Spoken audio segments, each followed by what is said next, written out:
ত্রাণ এবং উদ্ধার কার্যে সবাই ঝাঁপিয়ে পড়েছে। আপনিও আপনার কর্মসূচির আগেই চলে যাচ্ছেন, মূলত কি কি দেখতে যাচ্ছেন, কি কি দেখবেন, খতিয়ে মানুষের পাশে কিভাবে? কাল থেকেই আমাদের ওখানে ভলেন্টিয়াররাও কাজ করছে।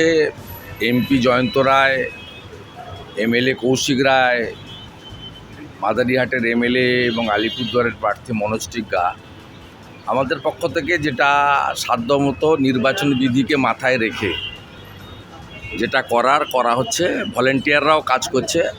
এবং সবচেয়ে বড় কথা হচ্ছে প্রধানমন্ত্রীর দপ্তর দ্রুততার সঙ্গে হস্তক্ষেপ করেছেন এবং এনডিআরএফ তারা ওখানে রিলিফ ক্যাম্প করে শুধু রেস্কিউ নয়, food, dry food, drinking water এবং প্রাইমারি মেডিকেলের যা দরকার সবগুলোই তারা দিয়েছেন।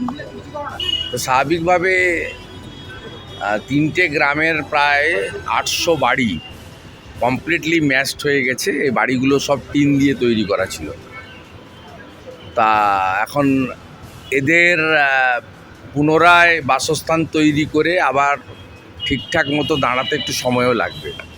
এই সময় সবার উচিত ওদের পাশে দাঁড়ানো, বিশেষ করে সরকারের উচিত, কারণ সরকারের কোনো ন্যাচারাল ক্যালামিটি বা ডিজাস্টারের ক্ষেত্রে এমসিসির আওতায় সরকার পড়ে না।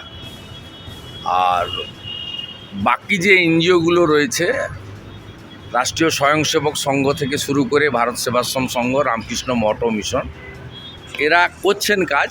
এদেরও অনেকটা দায়িত্ব নিয়ে করতে হবে, কারণ আমরা পাশে থাকতে পারি, সিম্প্যাথি দেখাতে পারি, কিন্তু সরাসরি আমাদের যারা আমরা রাজনৈতিক কর্মী বা জনপ্রতিনিধি, আমরা নির্বাচন বিধিতে আটকে যাব।